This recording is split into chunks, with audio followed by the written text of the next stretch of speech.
Hello, I'm Robert, and you're welcome here in my busy little shop. On today's episode of What's on My Workbench, it's a continuation of last Saturday. Last Saturday, I made this belt here. If you didn't see it, go back and watch the video. A lot of detail on making this. And this is the completed belt, and I've got the loops are all wet formed. So works really nice. Not a lot of pressure, but just enough so that they don't want to come out on their own. So, why did we have a part two? We're going to make the holster that goes with this. We're going to make a matching holster, and today I'm going to start on the pattern to make that. I appreciate you taking time to be with me in the shop today. Let's get over on the workbench and get this going. So I thought I would start with a recap of the last video, not of the complete process, but of where we're ended up with here. So this is the belt that I refer to as my turquoise black western, and it's got the Laramie buckle set on it here, which I think really looks nice. I've got the loops all wet formed, so a little bit of pressure on the rounds here and they come out. So I think that'll work nicely there. So, and the one reason why I'm recapping all of this is this holster is going to be made in this same style. It's going to have black and light gray with the turquoise, or I should say faux turquoise spots in it. And so I'm going to do some stitching to tie it all together. So let me set this aside and I'll show you how we get started here. So to get started, I'm going to make this holster differently than the holsters you've seen me make in the past. This is going to be a more of a what I would call a traditional cowboy rig, in that the top of the gun, the handle here, is going to be somewhere around this belt area here. This is just another belt here, just as an example. A lot of my belts, when I make the holsters for them, it sits more canted like this to make it easier to draw it forward. And I've heavily wet formed the leather to match. But this one here is going to be a little bit more of a traditional holster. So I'm going to push it down and somewhere like this. And I'm saying somewhere because I'm kind of developing it as I go. And today I'm just going to work on how I develop this pattern. So let me set this belt strap out of the way. I need to get that belt finished one of these days. The next thing I'm going to do is the holster. I'm gonna make sure that the barrel is fully inside of the holster here. So I can trim some off later if I need to, but I'm gonna go probably, I might as well just lay it out as an inch below the barrel is where that's gonna go. So once I've figured out where I want the holster to end here, I'm gonna have this is gonna be folded over, and I need to make sure I scoop myself here and give myself enough room. I need to start to form, and I'm going to form this all in paper, and then I will transfer that to leather. And when you do that, the paper folds over tighter than the leather does. So you need to add, and I'll add probably 3/4 of an inch is what I figure works about best on this. So what I'm going to do is I'm going to come off of here. Let me just come here and let me cut that here with scissors. Okay.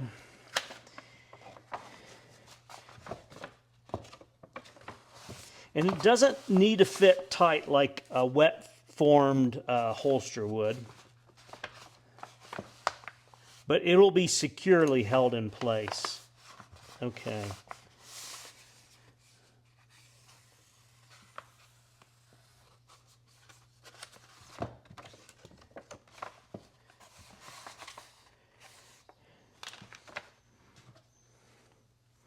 I hope this is making sense. I have people ask me about buying patterns, and I've said several times I don't have a problem with buying patterns, but so much of the time this is kind of how I get started, and why I tell people if I'm going to make a holster for you, I have to have the gun or a blue gun.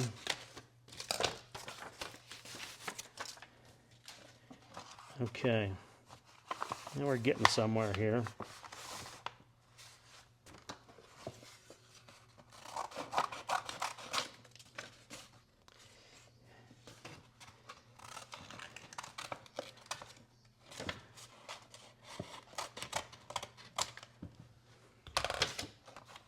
And when I'm done, I'm going to probably have this rear sight. I have to decide. A lot of times I put the rear sight inside the leather, and I actually put a little bit of a notch in the leather here, so if someone grabs it forward and pulls, it will catch there. But I have to decide how I'm going to finish this one. On this one, I may bring it up, because I do that a lot on wet forms. And this one here, the weight of the gun is going to do a lot towards holding it in place. Yeah, I think we're pretty good here. I'm going to lay out here 1/4 inch, give myself a little bit of leeway.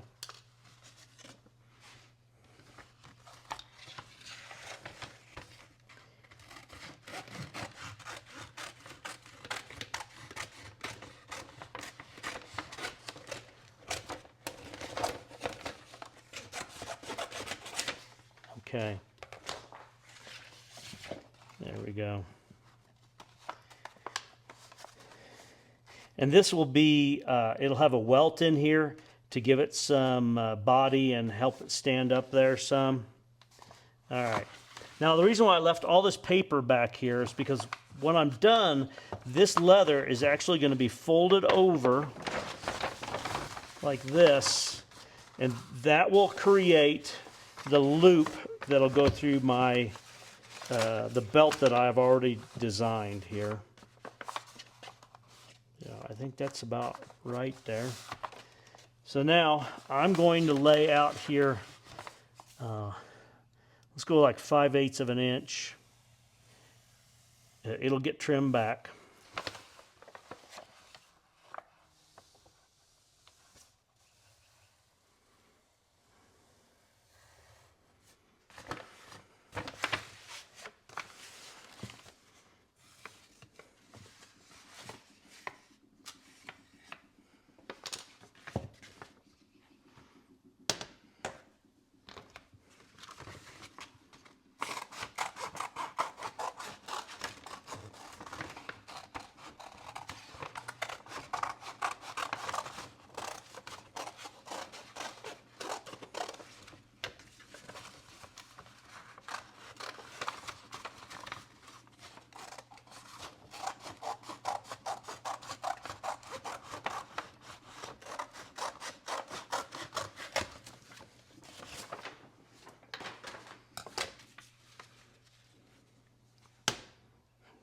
Okay.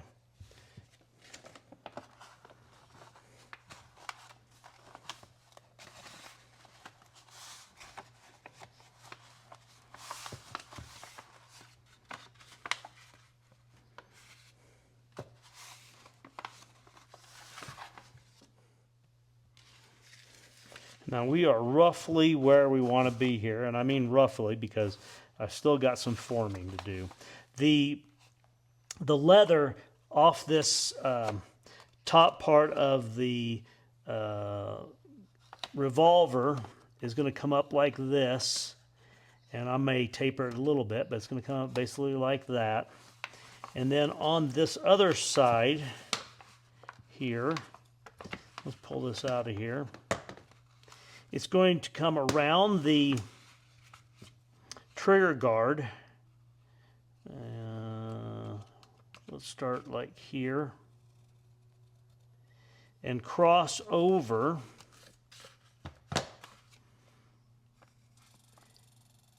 to something about there. Let's measure that.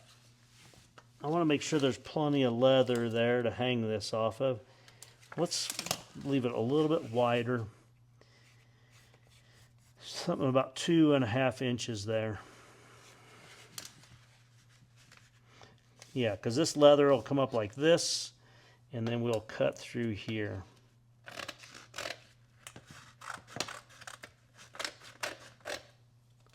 That.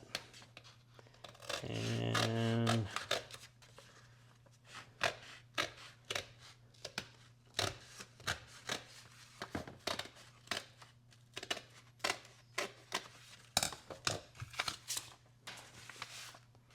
we're about there.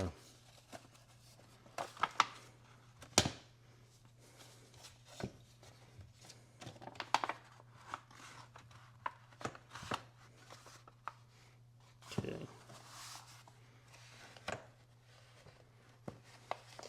And if I have it in here, here is the top of the belt, the top of the revolver. I think that's a good place for that to plane. If I do that, the end of the barrel is here. And I want to have, in case this stretches more and it settles in there more, I'm gonna come down here. All right.